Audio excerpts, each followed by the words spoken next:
Shalom adik-adik, selamat bergabung dalam ibadah Sekolah Minggu Gereja Parapa, Resort GKE Palangkaraya Tengah. Selamat pagi, selamat hari Minggu adik-adik semua. Apa kabarnya pagi hari ini?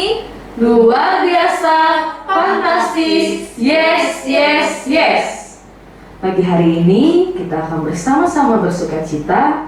Kita akan bersama-sama memuji Tuhan dan mendengarkan firman Tuhan dari dalam Alkitab. Kakak-kakak guru sekolah hari Minggu GKE Parapa hari ini mendapatkan kesempatan menemani kalian untuk beribadah sekolah minggu. Nah, kakak harap kita tetap semangat ya. Meskipun lewat ibadah online, tetapi kita tetap bersyukur karena kita bisa memuji dan memuliakan Tuhan. Kakak mau sapa dulu ya, apakah adik-adik kelas kecil, kelas tengah, dan kelas besar sudah siap untuk memuji dan memuliakan nama Tuhan. Pagi ini kita ingin mengingatkan kebaikan Tuhan di dalam hidup kita. Nah, adik-adikku yang di rumah, kakak undang berdiri. Kita mau memulai ibadah kita dengan satu pujian. Tapi kakak mau untuk lagu pujian yang ini kita nyanyikan dengan semangat ya. Kita bersuka cita karena Tuhan Yesus selalu bersama dengan kita. Nah, ayo kita nyanyikan dengan judul Halo halo kawanku semua.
Adik-adikku, mari kita siapkan hati kita yang terbaik untuk Tuhan. Kita mau bersama-sama menyembah Tuhan. Mari kita berdoa. Tuhan Yesus, kami bersyukur buat hari ini Tuhan sungguh baik dalam kehidupan kami. Sebentar kami akan bersama-sama memuji dan memuliakan Tuhan, juga mendengarkan firman Tuhan. Dalam nama Tuhan Yesus, Roh Kudus turun atas kami. Kami siap bersukacita dan memuji Engkau. Haleluya. Amin. Nah, pada pagi hari ini kembali kakak mau mengingatkan kalian yang ada di rumah bahwa sekarang kita perlu mempunyai saat teduh setiap hari. karena saat teduh adalah sejenis ibadah sehari-hari. Hanya dengan memelihara saat teduh yang normal setiap harinya, kita baru dapat menghasilkan buah-buah kehidupan. Renungan harian dan membaca firman Tuhan dapat memperkaya kehidupan rohani kita sehari-hari dan membawa kita lebih dekat kepada Tuhan. Sekarang, kakak ingin semua adik-adik yang ada di rumah harus mempunyai saat teduh. Kalian bisa terus mempunyai persekutuan pribadi dengan Tuhan. Sebagai nas bacaan dan renungan harian kalian pada pagi hari ini terdapat dalam surat Rasul Paulus kepada jemaat di Korintus, yaitu kitab 1 Korintus pasal 9 ayat yang pertama sampai dengan ayat yang ke-27, dengan judul Hak dan Kewajiban Rasul. Kakak kasih tema bisa menyesuaikan diri. Nah, dan sebagai ayat hafalan pada ayat 22 ya adik-adik, bagi semua orang aku telah menjadi segala-galanya supaya aku sedapat mungkin memenangkan beberapa orang dari antara mereka. Nah adik-adik, kembali kita naikkan pujian dengan judul Hompilah Hompipah. Adik-adik, kakak undang untuk berdiri ya.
Tuhan mau agar kita mempercayainya 100%, melibatkannya dalam setiap langkah hidup kita, dari menyerahkan diri sepenuhnya, bukan setengah-setengah.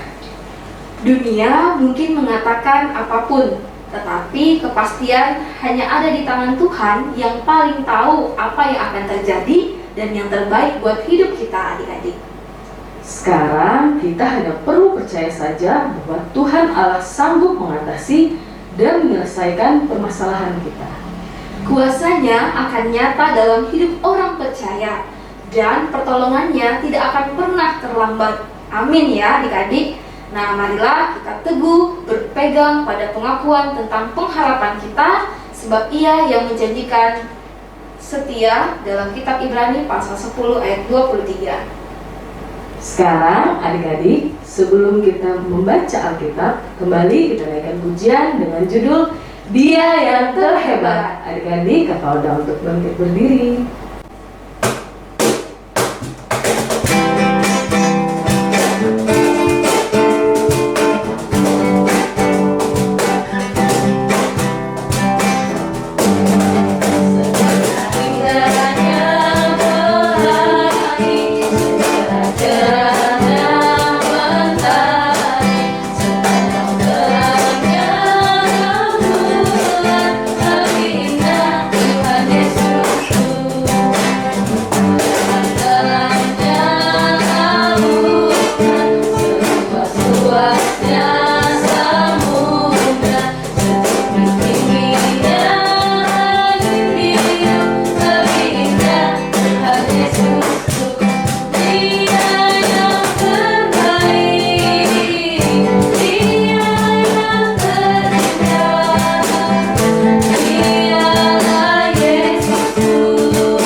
ya. Adik-adik, sebelum kita bersama-sama membaca Alkitab, marilah kita berdoa. Tuhan Yesus, Allah Kekasih jiwa kami, pada kesempatan pagi yang indah ini, kami anak-anak sekolah minggu GKI Parapa mau membaca firman Tuhan. Tuhan, tuntun, bimbing kami melewati kuasa Roh Kudus-Mu. Ajarlah kami untuk tetap setia dan tekun membaca dan merenungkan firman Tuhan setiap hari. Berkati kami semua anak-anak sekolah minggu Tuhan. Inilah doa kami dalam nama Tuhan Yesus kami berdoa. Haleluya, amin. Nas pembacaan Alkitab untuk kita pada pagi hari ini sesuai dengan almanak Nas GKE diambil dari kitab Ayub pasal 42 ayat 1-6 dengan perikop Ayub mencabut perkataannya dan menyesalkan diri. Maka jawab Ayub kepada Tuhan, "Aku tahu bahwa Engkau sanggup melakukan segala sesuatu dan tidak ada rencanamu yang gagal. Firman-Mu, siapakah dia yang menyelubungi keputusan tanpa pengetahuan? Itulah sebabnya, tanpa pengertian, aku telah bercerita tentang hal-hal yang sangat ajaib bagiku dan yang tidak kuketahui. Firman-Mu, dengarlah, maka akulah yang akan berfirman. Aku akan menanyai Engkau, supaya Engkau memberitahu aku. Hanya dari kata orang saja aku mendengar tentang Engkau, tetapi sekarang mataku sendiri memandang Engkau. Oleh sebab itu aku mencabut perkataanku, dan dengan menyesal aku duduk dalam debu dan abu." Demikianlah pembacaan Alkitab. Hendaklah perkataan Kristus diam dengan segala kekayaannya di antara kamu. Kolose 3 ayat 16a. Adik-adikku, jagoan Kristus. Dalam kehidupan sehari-hari, kita pun akan merasa senang dan sangat terbantu ketika ada orang bersedia menolong kita mengangkat atau membawa beban yang berat. Atau ketika kita sedang bersedih, lalu ada teman datang untuk mendengarkan cerita kita dan menepuk-nepuk bahu kita sambil mengucapkan kata-kata menyemangat, kita tentu mensyukuri hal tersebut. Firman Tuhan mengajarkan kita akan saling menanggung beban dan kesulitan. Ada kalanya kita yang dibantu, tetapi ada kalanya juga orang lain memerlukan bantuan kita. Tuhan tidak mau anak-anaknya menjadi egois, yang hanya mau dibantu tetapi enggan membantu kesulitan orang lain. Sebaliknya, Tuhan Yesus pun akan senang ketika kita menjadi anak yang senang membantu orang lain karena kita sedang mematuhi firman Tuhan. Sebelum kita mempersiapkan diri untuk mendengarkan firman Tuhan, melewati cerita Alkitab, adik-adik ikutin gaya kakak berdua di depan ya, diundang untuk berdiri.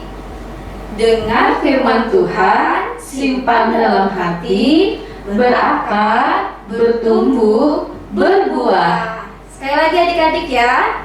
Dengar firman Tuhan, simpan dalam hati, berakar, bertumbuh, berbuah. Nah, adik-adik yang terkasih, kita angkat kembali satu pujian dengan judul Sudahkah kau dengar undangan Injil?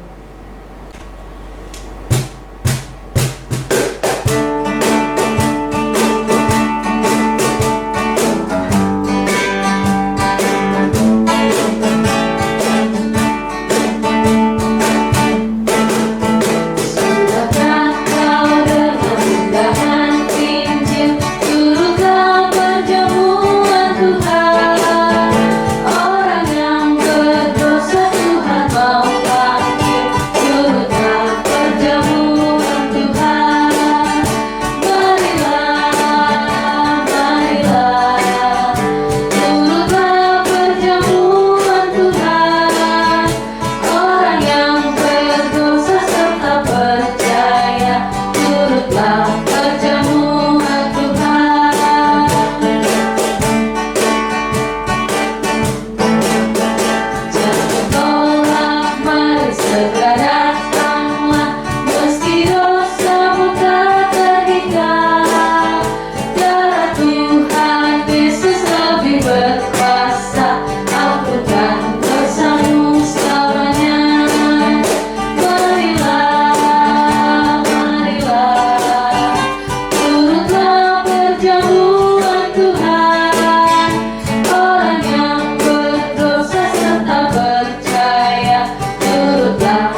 Duduk ya. Adik-adik yang ada di rumah, sebelum kita mendengarkan firman Tuhan, marilah kita berdoa. Lipat tangannya, tundukkan kepala dan pejamkan matanya. Mari kita sama-sama berdoa. Bapa di dalam surga, kami memohon Allah dan Roh Kudus untuk menguasai hati dan pikiran kami, sehingga kami dapat mengerti dan mengetahui apa yang Tuhan mau di dalam kehidupan kami. Dan kami sebagai anak-anak-Mu dapat melakukan firman Tuhan di dalam kehidupan kami. Tolong kami Tuhan, merapi kami dengan Roh Kudus-Mu, sehingga kami dapat menjadi pelaku-pelaku firman dengan pertolongan Allah dan Roh Kudus. Dalam nama Tuhan Yesus kami berdoa dan mengucap syukur. Amin.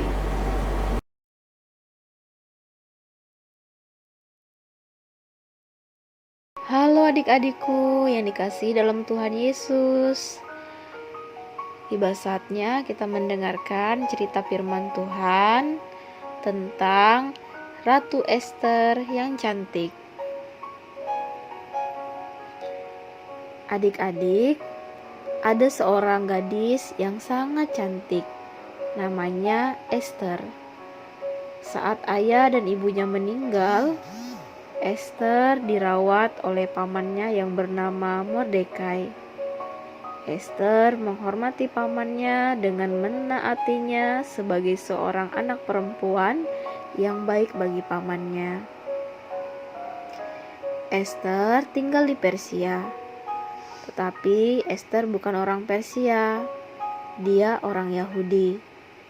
Nenek moyangnya datang ke Persia sebagai tawanan perang. Pada masa Ester hidup, banyak orang Yahudi tinggal di Persia.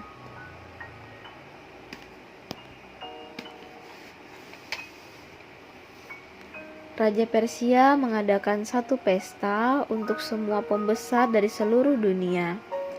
Para laki-laki makan terpisah dari wanita yang juga dijamu oleh Ratu Wasti. Sang raja yang sedang mabuk memerintahkan Ratu Wasti untuk mengenakan mahkota kerajaan dan memperlihatkan kecantikannya. Ratu Wasti menolak untuk memperlihatkan bahwa wanita harus menghormati suami mereka.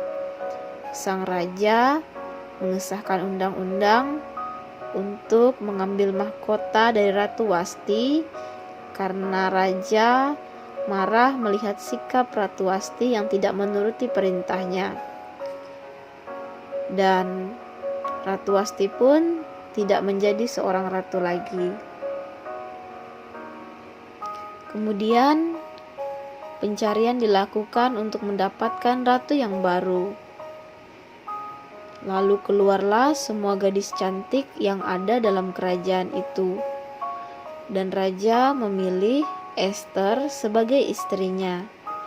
Dia memberikan mahkota kerajaan di atas kepalanya. Ester tidak mengatakan kalau dia orang Yahudi karena pamannya memintanya untuk tidak memberitahukan hal itu. Paman Mordekai menghabiskan waktunya dengan duduk di pintu gerbang istana untuk mengetahui berita tentang Ester. Suatu hari, dia mendengar bahwa ada 2 orang pelayan yang berencana untuk membunuh sang raja. Mordekai mengirimkan peringatan untuk menyelamatkan hidup sang raja. Sehingga pelayan-pelayan itu pun digantung dan nama Mordekai dituliskan dalam kitab sejarah raja. Orang kedua dalam pemerintahan sang raja adalah seorang kaya yang bernama Haman. Setiap orang tunduk menyembah kepada Haman jika dia lewat. Semua orang kecuali 1 orang yang tidak tunduk, yaitu sebagai orang Yahudi, Mordekai tidak tunduk kepada Haman, karena Mordekai hanya menyembah kepada Tuhan yang hidup. Nah adik-adik, karena sikap Mordekai yang tidak mau tunduk terhadap Haman, Maka Haman sangat membenci Mordekai. Dia memutuskan untuk membunuh Mordekai dan semua orang Yahudi yang ada di Persia. Betapa menakutkannya ya adik-adik.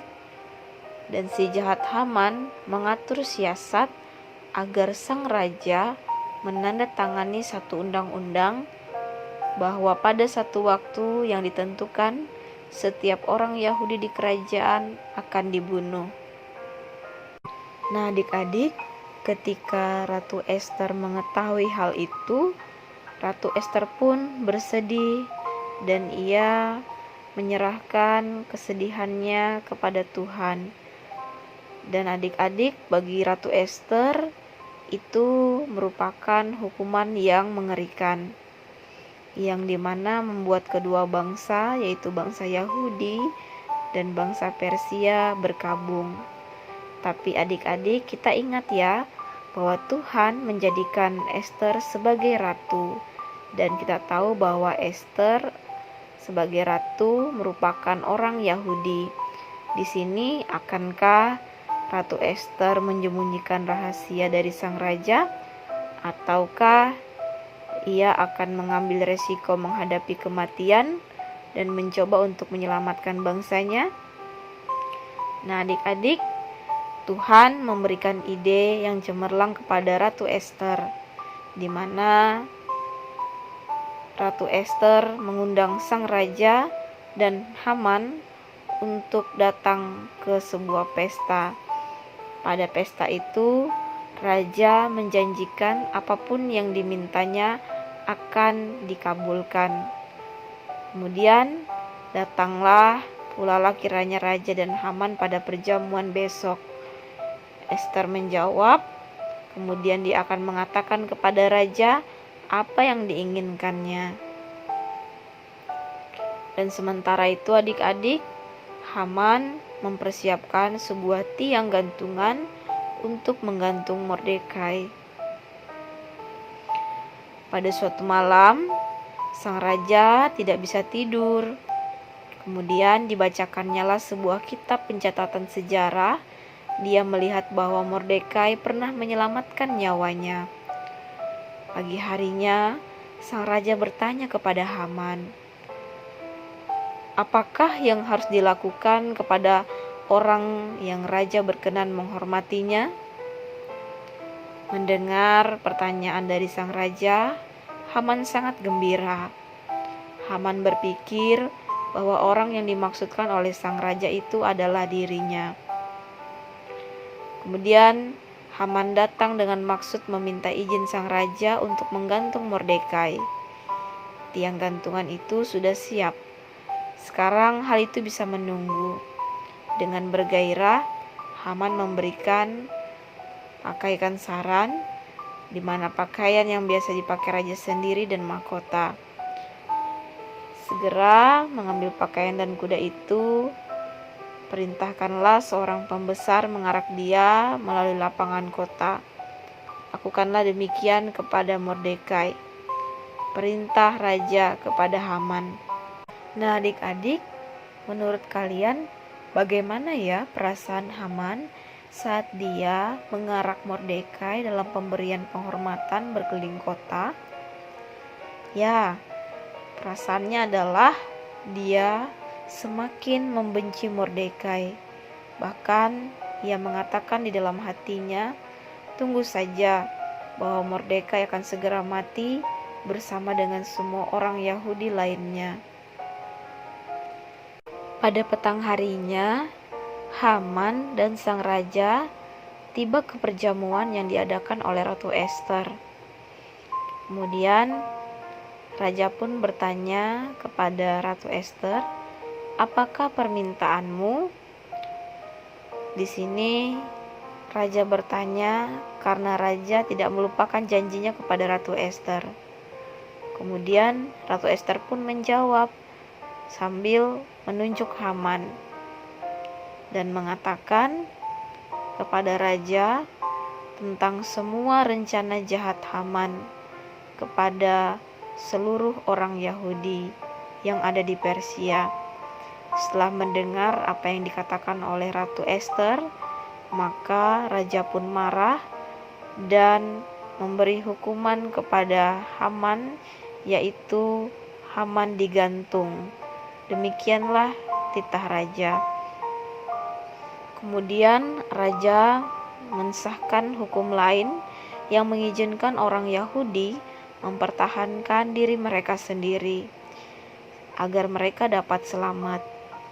Mordekai menjadi orang kedua di bawah raja, dan semua orang Yahudi bersukacita dan saling mengirimkan hadiah satu dengan yang lainnya.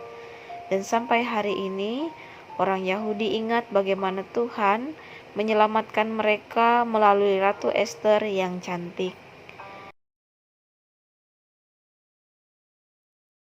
Nah, adik-adikku, melalui cerita firman Tuhan tadi tentang Ratu Ester yang cantik, kita dapat mengambil pembelajaran dalam kehidupan kita, yaitu kita harus memiliki sikap pemberani, di mana ketika kita sedang menghadapi permasalahan, kesulitan, maupun ketika kita melihat orang lain sedang dalam kesulitan, maka kita harus berani ya untuk mengatasi masalah yang kita alami dan untuk mau menolong orang lain.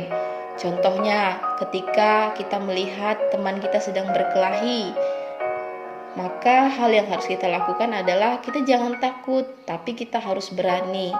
Kita harus mendatangi orang yang dewasa atau orang tua kita, sehingga ketika terjadi perkelahian, maka orang tua kita ataupun orang dewasa yang kita kenal, yang sudah kita datangi, dapat membantu kita untuk agar perkelahian tersebut dapat dihentikan.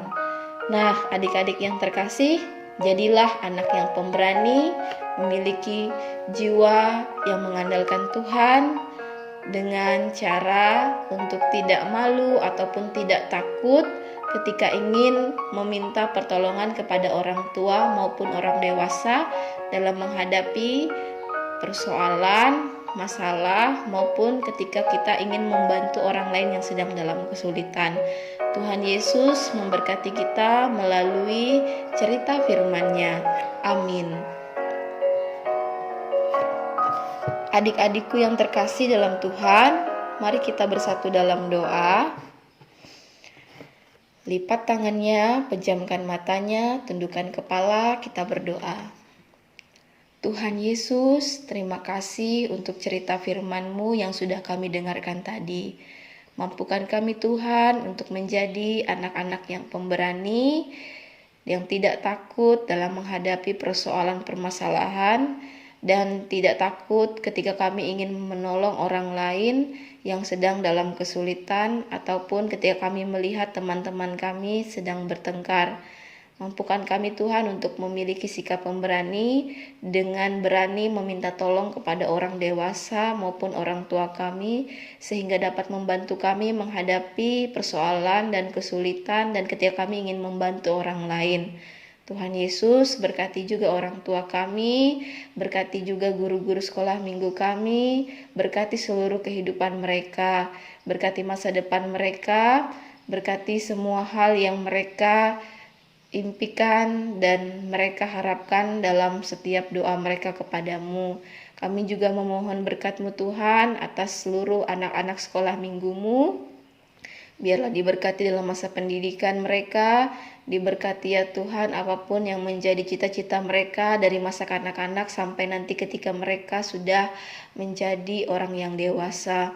Terima kasih Tuhan Yesus, kami mengucap syukur atas cerita firman-Mu dan kiranya biarlah firman-Mu dapat kami lakukan dalam kehidupan kami tiap-tiap hari. Dan dengan iman kami akhiri doa ini dengan doa yang Tuhan ajarkan kepada kami demikian. Bapa kami yang ada di sorga, dikuduskanlah nama-Mu, datanglah kerajaan-Mu, jadilah kehendak-Mu di bumi seperti di sorga. Berikanlah kepada kami pada hari ini makanan kami yang secukupnya, dan ampunilah kami akan kesalahan kami, seperti kami juga mengampuni orang yang bersalah pada kami.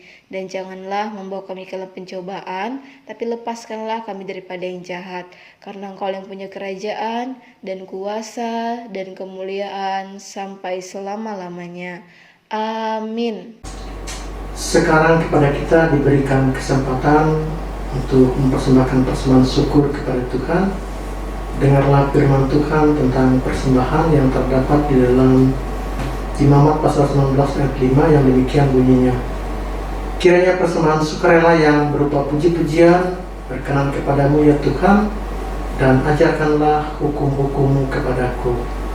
Adik-adikku, marilah kita berdoa untuk persembahan kita. Tuhan Yesus, terima kasih kiranya Engkau memberkati tangan-tangan yang akan memberikannya. Kiranya apa yang telah kami berikan, besar kecil persembahan kami, dan kiranya persembahan ini dapat berguna untuk pelayanan pekerjaan Tuhan di gereja ini, sehingga nama-Mu dipuji dan dimuliakan. Terima kasih ya Tuhan. Inilah doa kami, dalam nama Tuhan Yesus kami berdoa dan mengucap syukur. Amin. Untuk mengiringi persembahan kita, marilah kita menyanyi kemurahan-Mu. Adik-adik kakak undang untuk bangkit berdiri.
Silakan duduk kembali. Adik-adikku yang ada di rumah, jagoan Kristus. Mulut memang bagian tubuh yang kecil, tetapi pengaruhnya sangat kuat. Karena apa yang keluar dari mulut bisa memicu terjadinya pertengkaran yang sengit. Sebaliknya, karena mulut juga bisa terjalin ikatan kasih tak berkesudahan. Pendeknya, dengan mulut bisa keluar berkat maupun kutuk. Berkat adalah ucapan yang baik seperti berdoa, memuji, menghibur, dan bersyukur. Sedangkan kutuk seperti menghina, memaki, bersungut-sungut, dan mendoakan hal yang tidak baik, mengejek. Nah, pada saat nanti masing-masing kita diminta bertanggung jawab atas apa yang kita lakukan dengan ucapan kita. Sehingga mulai sekarang jangan sampai mulut kita memimpin kita ke arah negatif, melainkan ingatkan mulut kita untuk memimpin tubuh kita untuk selalu memuji dan berkenan kepadanya, sehingga mendatangkan berkat bukan kutuk. Apakah kita mau belajar hal ini? Nah, adik-adik, kakak percaya kita semua mau belajar dan melakukan apa yang menjadi kehendak Tuhan. Nah, karena menurut ucapanmu engkau akan dibenarkan, dan menurut ucapanmu pada engkau akan dihukum. Matius pasal 12 ayat 37. Adik-adik, ibadah kita pada pagi hari ini akan berakhir. Tapi sebelum kita mengakhiri ibadah sekolah minggu kita, mari kita bersatu dalam doa. Terima kasih Tuhan, terima kasih Bapa atas tuntunan dan penyertaan-Mu, sehingga ibadah sekolah hari Minggu GKI Parapah pada pagi hari ini dapat berjalan dengan baik. Kiranya kasih karunia dari Allah Bapa kita dan dari Tuhan Yesus Kristus menyertai kita semua, dari sekarang sampai selama-lamanya. Amin. Adik-adikku yang ada di rumah, kakak undang untuk berdiri. Kita mau menyanyikan lagu yang berjudul Ampuni Aku Tuhan.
untuk disiplin menerapkan protokol kesehatan COVID-19, yaitu 3M. Yang pertama, menggunakan masker. Yang kedua, mencuci tangan dengan sabun di air mengalir. Dan yang ketiga, menjaga jarak. Demikianlah ibadah sekolah hari Minggu Jemaat GKI Parapah Resort Palangkaraya Tengah. Semoga menjadi berkat bagi kita semua. Tuhan Yesus Kristus memberkati. Sampai jumpa minggu depan.